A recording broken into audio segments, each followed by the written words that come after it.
मथुरा की जेल में अंधकार फैला हुआ था। चारों ओर सन्नाटा था, केवल जंजीरों की आवाज गूंज रही थी। उसी अंधेरे में देवकी और वसुदेव के घर श्री कृष्ण का जन्म हुआ। जैसे ही बालक ने जन्म लिया, पूरे कारागार में एक अद्भुत प्रकाश फैल गया।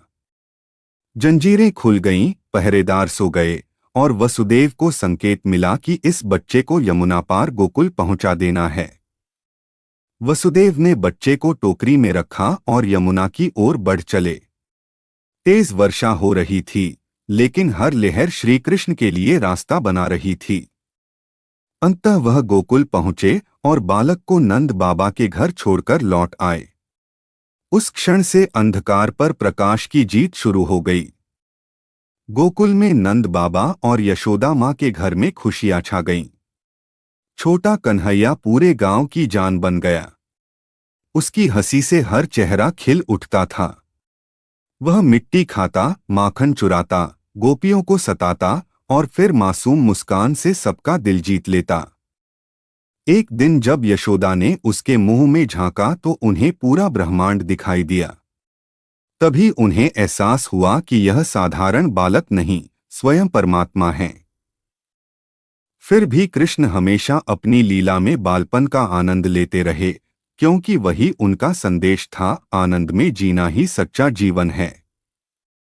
गोकुल के पास की यमुना में कालिया नाग का आतंक फैला था। कोई उसके पास जाने की हिम्मत नहीं करता था। एक दिन कृष्ण ने निश्चय किया कि अब भय का अंत होगा। वे नदी में कूदे, कालिया नाग से लड़े और उसके फनों पर नृत्य किया। पूरा गांव उन्हें देख आश्चर्य में था। अंत में कृष्ण ने कालिया को मारने के बजाय क्षमा कर दी और कहा, जा, अब कभी किसी को कष्ट मत देना। इस क्षण से सबने सीखा कि सच्ची ताकत हिंसा में नहीं, क्षमा में होती है। कुछ समय बाद इंद्रदेव अपने अहंकार में डूब गए। उन्होंने सोचा कि लोग केवल उनकी पूजा करें। पर कृष्ण ने सबको समझाया कि हमें प्रकृति का सम्मान करना चाहिए, न कि किसी के अभिमान का। इंद्र ने क्रोधित होकर वर्षा की बौछार कर दी। तब कृष्ण ने अपने छोटे से हाथ से गोवर्धन पर्वत उठा लिया और सबकी रक्षा की। 7 दिन तक सब लोग उस पर्वत के नीचे सुरक्षित रहे। जब इंद्र का अभिमान टूटा तो उन्होंने कृष्ण से क्षमा मांगी। कृष्ण ने मुस्कुराकर कहा, अहंकार ही विनाश की जड़ है।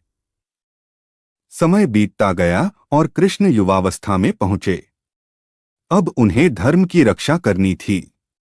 मथुरा में अत्याचारी कंस लोगों को पीड़ा दे रहा था। कृष्ण ने निश्चय किया कि अब अधर्म का अंत होगा।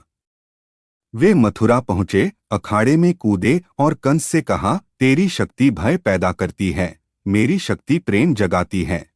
फिर एक ही प्रहार में कंस का अंत कर दिया। लोग आनंद में झूम उठे। कृष्ण ने सबको बताया कि धर्म का पालन करने के लिए कभी-कभी रिश्तों से ऊपर उठना पड़ता है। वक्त बीता और कृष्ण के जीवन में राधा आई।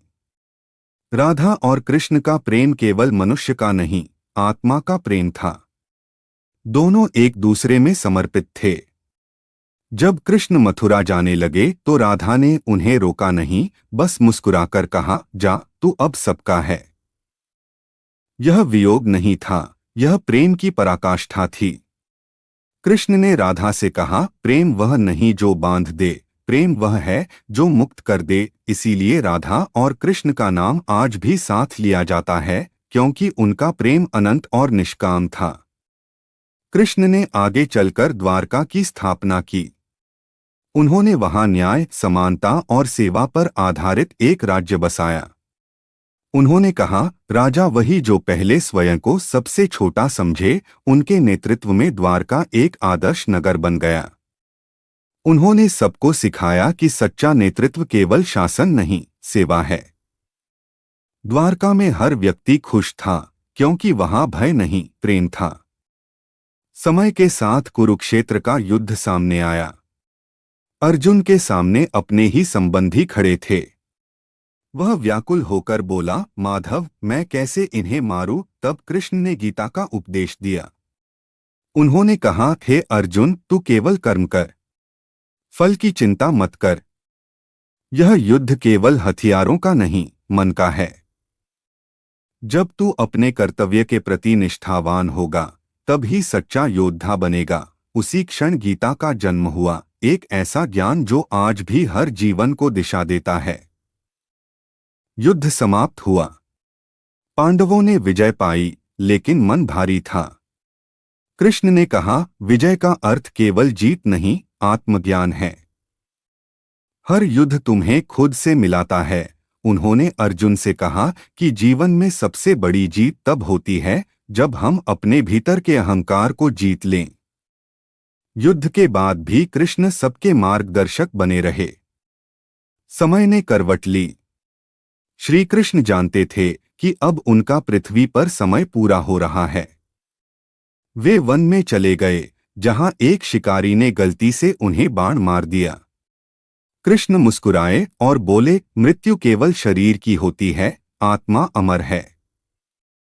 उन्होंने अर्जुन से कहा, जब जब अधर्म बढ़ेगा, मैं किसी न किसी रूप में लौटूंगा। इतना कहकर उन्होंने अपनी आंखें मूंद लीं और आकाश में प्रकाश की एक किरण चमक उठी। उनकी वाणी आज भी गूंजती है, कर्म करो, सत्य पर डटे रहो, प्रेम को धर्म बनाओ और कभी हार मत मानो। श्री कृष्ण का जीवन सिखाता है कि हर कठिनाई एक अवसर है, हर हार एक शिक्षा है और हर इंसान में ईश्वर का अंश छिपा है। जिसने यह समझ लिया, उसने जीवन का सार जान लिया। इस प्रकार श्री कृष्ण की यह कहानी केवल एक भगवान की कथा नहीं, बल्कि जीवन का दर्शन है। जब तुम गिरो, याद करना उनका संदेश, उठो, क्योंकि तुम्हारा कर्म अभी बाकी है। जब तुम अकेले हो, याद रखना उनकी मुस्कान, ईश्वर कभी दूर नहीं होता, वह तुम्हारे भीतर ही बसता है। और जब तुम डर से घिरो, याद रखना उनका वचन, जो सत्य के मार्ग पर चलता है, उसकी हार संभव नहीं। यही श्री कृष्ण का अमर संदेश है, जो हर युग में प्रेरणा देता रहेगा।